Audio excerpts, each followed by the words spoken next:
हमारे YouTube channel famous stories of the world में आपका स्वागत है। चलिए आज स्टोरी सुनते हैं शिवाजी की जीवन गाथा। मराठा शासक शिवाजी के बारे में, जिनका समय रहा है 1627 से 1680। देखिए, मराठा की जब बात आती है तो शिवाजी का नाम सबसे पहले आता है। शिवाजी है वो मराठा सरदार साहसी भोसले और जीजाबाई की संतान थे और इनका जन्म 20 अप्रैल 1627 को महाराष्ट्र के समीप सिवनेर में हुआ था। और शिवाजी का जो बाल्यकाल है वो संरक्षक दादा कोंडदेव की देखरेख में और माता जीजाबाई की गोद में व्यतीत हुआ है। देखो, बाल्यकाल ऐसा क्यों रहा, इसका कारण ये रहा है क्योंकि शिवाजी के जो पिता थे साहसी भोसले, उन्होंने एक अन्य महिला तुकोजी मोहिते से शादी कर ली थी और उसी के साथ वो रहने लगे थे और बीजापुर में रहने लगे थे। इसलिए ये जीजाबाई और शिवाजी उनसे दूर पुणे में रहने लग गए थे और इनको अपने दादा कोंडदेव का संरक्षण मिला और माता जीजाबाई की गोद मिली। शिवाजी को अपनी माता और दादा संरक्षक द्वारा हिंदू धर्मशास्त्रों के साथ साथ सैनिक शिक्षा भी दी गई थी। ठीक है, शिवाजी ने बाल्यावस्था में ही रामायण, महाभारत तथा दूसरे हिंदू शास्त्रों का पूरा ज्ञान ले लिया और 12 वर्ष की आयु में उन्हें अपने पिता की जागीर पुनः प्राप्त हो गई थी। और 12 वर्ष की आयु में जब ये प्राप्त हो गई तब उसके खिलाफ बाद में उनका जो अभियान है वो शुरू हुआ। तो उनका जो अभियान है वो शुरुआत करते हैं बीजापुर के अभियान से। देखिए, बीजापुर का सुल्तान था मोहम्मद आदिल शाह और वो लंबी बीमारी से घिरा हुआ था और मृत्यु शैया पर पड़ा था, इसलिए उसका राज्य वो क्या था, अस्त व्यस्त पड़ा हुआ था। 1646 में शिवाजी ने बीजापुर के तोरण किले पर अधिकार कर लिया। इस किले से उसे 2 लाख हूण का खजाना मिला। हूण यहाँ क्या है, हूण एक मुद्रा है। ठीक है, शिवाजी ने इस धन से अपनी सेना का विस्तार किया और तोरण किले से 5 मील दूर पूर्व दिशा की ओर, ठीक है, मुरुम्बगढ़ के क्षत विक्षिप्त गढ़ को वापस नया रूप दिया, उसका जीर्णोद्धार कराया और उसका नाम राजगढ़ रख दिया। शिवाजी द्वारा बीजापुर के प्रमुख मंत्रियों को घूस देकर अपनी ओर मिला लिया गया, जिसके कारण बीजापुर के सुल्तान की हालत वो कमजोर हो गई और शिवाजी ने जब बीजापुर के खिलाफ कार्रवाई की तो उनको कोई बड़ी मुश्किल का सामना नहीं करना पड़ा। लेकिन इन कार्रवाई से शिवाजी की शक्ति है वो दिनों दिन बढ़ती जा रही थी। शिवाजी की इस बढ़ती शक्ति से सुल्तान आदिल शाह भयभीत हो गया था। यहाँ तक कि बीजापुर का कोई भी सेनापति है वो शिवाजी के विरुद्ध अभियान करने के लिए तैयार नहीं हुआ। अंत में अफजल खान नामक सेनापति यह कहते हुए आगे आया कि मैं अपने घोड़े से उतरे बिना ही शिवाजी को बंदी बनाकर ले आऊंगा। ये जो बात है वो अफजल खान के साथ आदिल शाह की पत्नी के द्वारा की गई थी और उसकी पत्नी को उन्होंने कहा था कि मैं घोड़े से उतरे बिना शिवाजी को बंदी बनाकर ले आऊंगा। बाकी वो शिवाजी के खिलाफ जाने के लिए तैयार ही नहीं था। 1659 के अंदर अफजल खान बड़ी फौज लेकर शिवाजी के विरुद्ध रवाना हो गया। अफजल खान है उसने छल कपट का सहारा लेते हुए अपने दूत कृष्णाजी भास्कर को किसके पास भेज दिया, शिवाजी के पास भेजा और संधि वार्ता का प्रस्ताव लेकर भेजा। शिवाजी है वो अफजल खान के जो संधि वार्ता के पीछे छिपे हुए मंतव्यों को समझ सकते थे। क्यों? क्योंकि वो बड़ा चतुर आदमी था। निश्चित दिन शिवाजी वस्त्रों के नीचे कवच और लोहे की टोपी पहनकर अफजल खान से मिलने पहुंचे, लेकिन शिवाजी खुद तैयार थे, इसलिए उन्होंने क्या किया, लोहे का कवच अपने वस्त्रों के नीचे पहन लिया और लोहे की टोपी उन्होंने पहन ली और अब उन्होंने अपनी सुरक्षा के मद्देनजर बाएं हाथ में बाघ नख और सीधी बाह में बिछवा नामक एक तेज कटार छुपा ली। मुलाकात हुई। मुलाकात के दौरान अफजल खान ने क्या किया, शिवाजी को खुशी से खुशी गले लगाया और धीरे धीरे वो उसकी गर्दन दबोचने लगा और गर्दन दबोच कर उसने दूसरे हाथ से तलवार से, यानी एक हाथ उसने शिवाजी की गर्दन दबोची और दूसरे हाथ से उसने तलवार से उसकी पीठ पर वार किया। ठीक है, लेकिन वो शिवाजी का कुछ नहीं बिगाड़ सके क्योंकि शिवाजी पहले से चौकन्ने थे और उन्होंने इसकी हरकत देखते ही उन्होंने शिवाजी ने बाघ नख का प्रयोग करके अफजल खान के पेट में घुसेड़ दिया और बाद में वो कटार मार दी। इस प्रकार अफजल खान का वध हो गया था। अब अफजल खान के मरते ही इधर जो जंगलों में छिपे हुए मराठा सैनिक थे उन्होंने शिवाजी का जैसे इशारा प्राप्त किया उन्होंने वहां आक्रमण कर दिया और बीजापुरी सेना को खदेड़ कर वहां पर लूटपाट कर ली। इस प्रकार शिवाजी के द्वारा अफजल खान को मारने से शिवाजी की प्रतिष्ठा है उसमें अद्वितीय वृद्धि हो गई और अफजल खान के बाद भी बीजापुर ने शिवाजी के विरुद्ध अनेक अभियान भेजे, लेकिन किसी को कोई लाभ नहीं हुआ। इस प्रकार अफजल खान को मारकर शिवाजी ने अपने आप को साबित कर दिया था। अब शिवाजी और मुगल। देखिए, शिवाजी की बढ़ती शक्ति ने औरंगजेब को चिंतित कर दिया था। ठीक है, अब औरंगजेब मुगल शासक ऐसे शक्तिशाली को बर्दाश्त नहीं कर सकता था, तो उसने क्या किया, शिवाजी के दमन करने के लिए अपने मामा शाइस्ता खां को चुना। तो उन्होंने, शाइस्ता खां ने क्या किया, दक्षिण की तरफ प्रस्थान किया, क्योंकि औरंगजेब ने उनको दक्षिण का सूबेदार बना दिया। शीघ्र ही शाइस्ता खां वहां चले गए और उन्होंने पुनः पर अधिकार कर लिया। वहीं से शिवाजी के विरुद्ध वो कार्रवाई का संचालन करने लगे। शाइस्ता खां पूना के लाल महल में ठहरे। ये लाल महल वो महल था जहां शिवाजी का बचपन बीता हुआ था, और वो उस महल के एक एक कोने कोने से भी परिचित था, उसके गुप्त रास्ते से भी परिचित था। उसको ये भी पता था कि इस महल की कौन सी दीवार कच्ची, जिसको बाद में बनाया गया, रास्ता बंद किया गया, सब उसको पता था।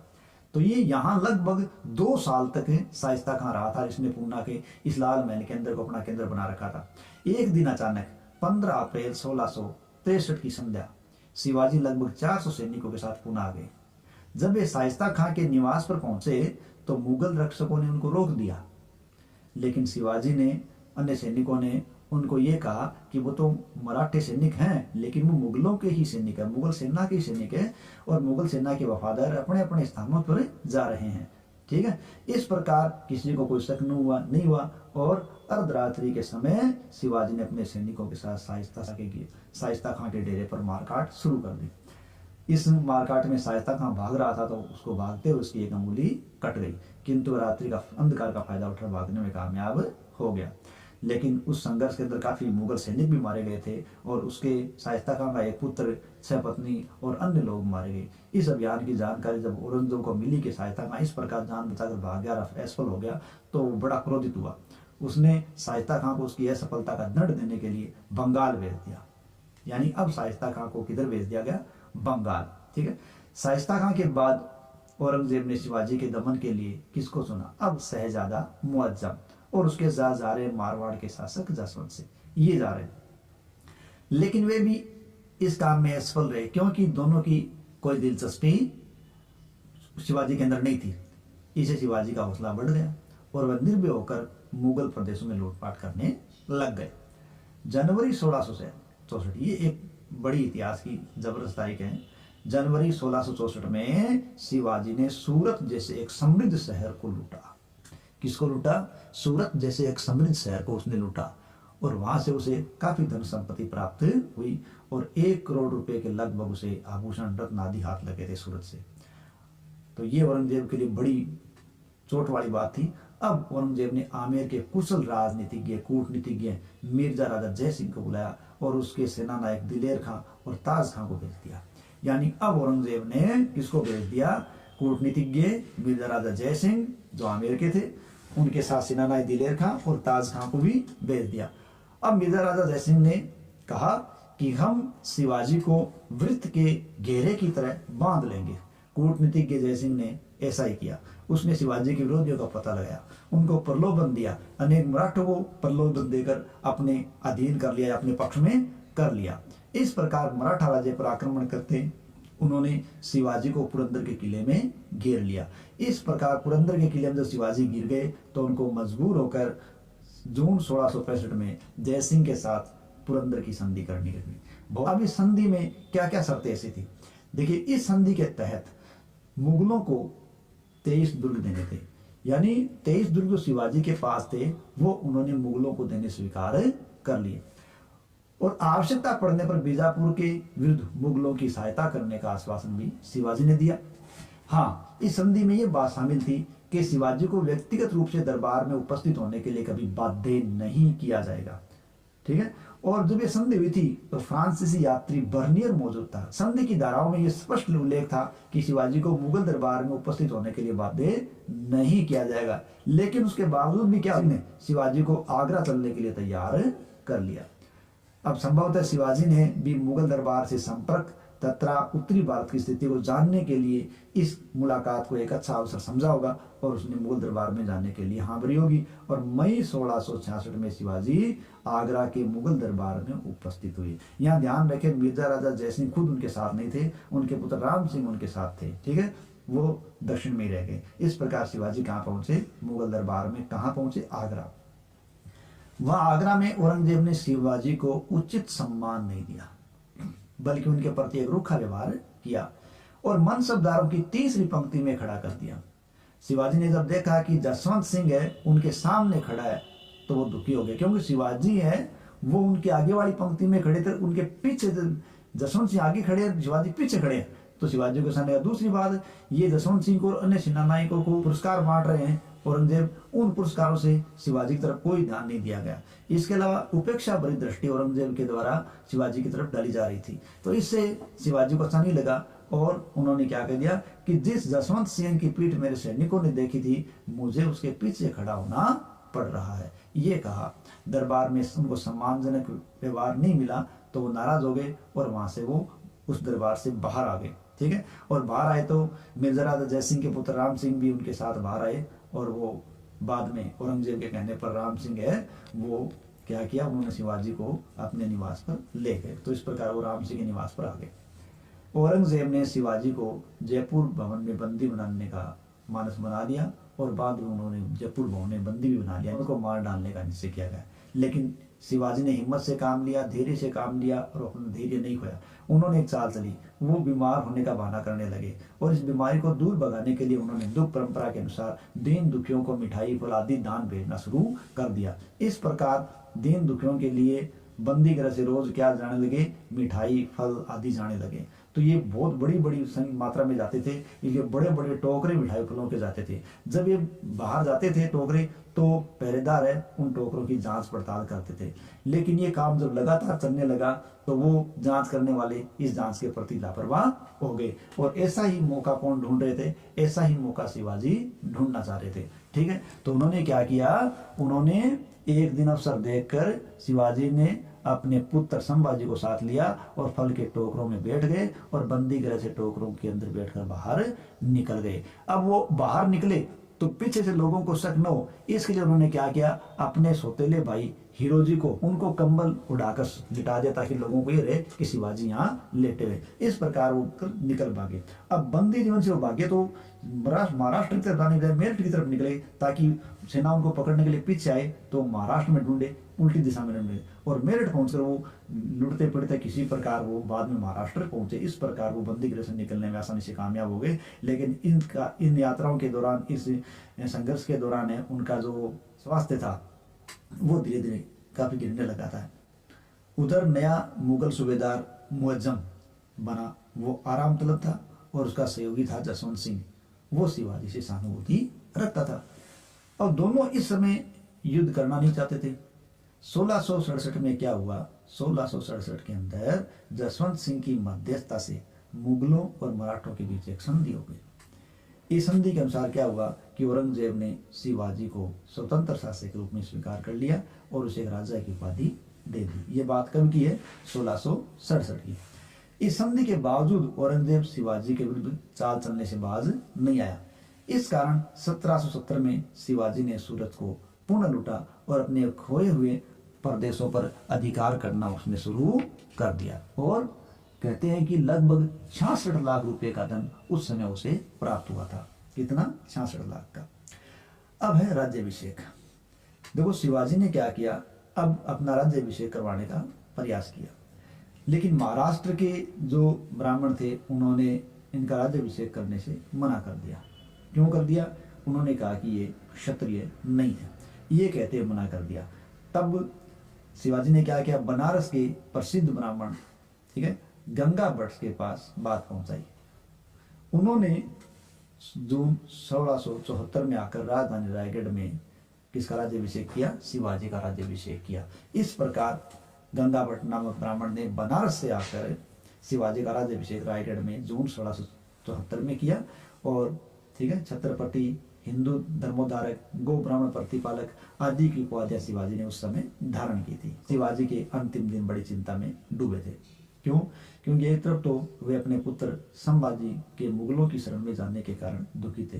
कारण यह था कि संभाजी वो भोग विलासी प्रवृत्ति का व्यक्ति था और अपने पिता की अवहेलना करता था और पिता के द्वारा जब उनको पनाला के दुर्ग के अंदर बंदी बना दिया गया तो एक बार मौका देकर वो अपनी पत्नी के साथ भाग कर मुगलों के पास पहुंच गए। इस प्रकार संभाजी परेशान थे कि उनका पुत्र संभाजी है मुगलों की शरण में चला गया। इधर इनकी दूसरी पत्नी, शिवाजी की दूसरी पत्नी थी सोयराबाई, वो अपने पुत्र राजा राम को उत्तराधिकारी बनाने के लिए षड्यंत्र रच रही थी। इन्हीं विकट परिस्थितियों के अंदर अप्रैल 1680 के अंदर शिवाजी की मृत्यु हो गई। ठीक है, तो शिवाजी की इस प्रकार मृत्यु बड़ी विकट परिस्थितियों के अंदर हुई थी। तो जो नव संसार लोगों के अंदर शिवाजी ने पैदा किया था वो अब नहीं रहा। ठीक है, और जिस स्वतंत्र राज्य हिंदू राज्य की स्थापना के लिए वो लगातार संघर्ष कर रहे थे, वो अंतिम समय में इस प्रकार खड़ा हो जाएगा ये उन्होंने कल्पना भी नहीं की। हालांकि वो खुद ऐसा करने में कामयाब जरूर हुए थे। इसी बात पर सर यदुनाथ सरकार ने क्या कहा है, उन्होंने कहा है कि शिवाजी हिंदू प्रजाति का अंतिम प्रतिभा संपन्न व्यक्ति और राष्ट्र निर्माता शासक था। यानी जिसमें महाराष्ट्र के रंगमंच पर वो शिवाजी आए, उसमें मराठी विदेशी शासकों के अधीन दक्षिण में बिखरे हुए थे और शिवाजी ने उन्हें संगठित किया और स्थायित्व प्रदान किया, एक राष्ट्र का निर्माण करने के लिए तैयार किया, मुगलों का कड़ा प्रतिरोध किया, मराठा साम्राज्य की उन्होंने स्थापना भी की थी।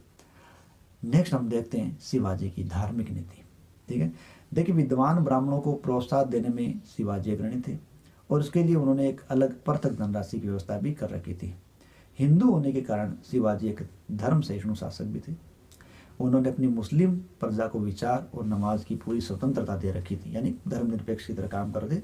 उन्होंने मुसलमान फकीर और पीरों को समान रूप से आर्थिक सहायता दी थी। उन्होंने केलोसी के बाबा याकूत के लिए आश्रम बनाया था। केलोसी के बाबा याकूत के लिए आश्रम बनाया। युद्ध अभियानों के समय उनके सैनिकों के हाथ में अगर कुरान लग जाती थी तो वो मुस्लिम साथियों को पढ़ने के लिए दे दिया करते थे। मुस्लिम इतिहासकार खफी खान ने क्या कहा है, खफी खान ने शिवाजी की धर्म सहिष्णुता व हमले में मिली हुई मुस्लिम महिलाओं व बच्चों के प्रति किए गए सम्मान व्यवहार की प्रशंसा की है। कल्याण के बीजापुरी गवर्नर मुल्ला अहमद की नवायत की सुंदर पुत्र वधु को मराठा सेना ने लूट के साथ शिवाजी को भेंट करना चाहा था, लेकिन शिवाजी ने उसे वस्त्र आभूषण सहित सह सम्मान वापस बीजापुर भिजवा दिया था। ये उनकी अच्छी भलानसी का एक जीता जागता नमूना है। ठीक है, राज्य सेवा में उन्होंने धर्म के आधार पर कभी कोई भेदभाव नहीं किया। मुसलमानों को सेना तथा जहाजी बेड़े में विश्वसनीय पदों पर उन्होंने नियुक्त किया था। हिंदू स्वराज्य, ठीक है, हिंद स्वराज्य हिंदू स्वराज्य है। देखो इतिहासकार सरदेसाई के अनुसार शिवाजी महाराष्ट्र तक सीमित न रहकर पूरे भारत में स्वराज्य की स्थापना करना चाहते थे और इस कथन के पक्ष में कुछ बातें कही जा सकती है जो निम्नलिखित तर्क है। देखिए 1645 में क्या हुआ, 1645 के अंदर आरंभ में शिवाजी ने दादाजी नरस प्रभु को हिंदवी स्वराज्य की योजना के संबंध में लिखा था, जिससे उनका अभिप्राय संपूर्ण भारत के हिंदुओं को धार्मिक स्वतंत्रता दिलाना था। विचारशील व क्रियाशील मराठों ने उनके विचारों को इसी संदर्भ में समझा भी है। ठीक है, इसके अलावा हम दूसरी बात देखें तो शिवाजी है, उनके द्वारा चौथ और स्वदेश मुखी करों की वसूली संपूर्ण भारत में राज्य विस्तार का ही साधन थे। तीसरी बात देखें कि शिवाजी के आगरा जाने का उद्देश्य अपनी आंखों से शायद उत्तरी भारत की दशा देखना था और जानना था क्या उत्तरी भारत मुगल साम्राज्य के पंजे से मुक्त होने के लिए तैयार है क्या। तो इस प्रकार पूरे साम्राज्य को देख रहे हैं। मुगलों से युद्ध करते समय शिवाजी ने राजपूत राजाओं से संघर्ष के स्थान पर मेलजोल की नीति अपनाई। भारतीय राष्ट्रीय आंदोलन के दौरान स्वतंत्रता सेनानियों ने भारत के गौरवमय अतीत का महिमा मंडन कर आम जनता में देशभक्ति का भाव जगाने के लिए अनेक प्रतीक चिन्हों का प्रयोग किया था। ठीक है, उनमें मराठा जननायक शिवाजी की स्मृति में लोक नायक बाल गंगाधर तिलक द्वारा 1895 में प्रारंभ किया गया शिवाजी उत्सव भी काफी प्रसिद्ध रहा है। इस प्रकार न केवल शिवाजी अपने समय में बल्कि बाद के समय में भी हमेशा याद किए जाते रहे। धन्यवाद।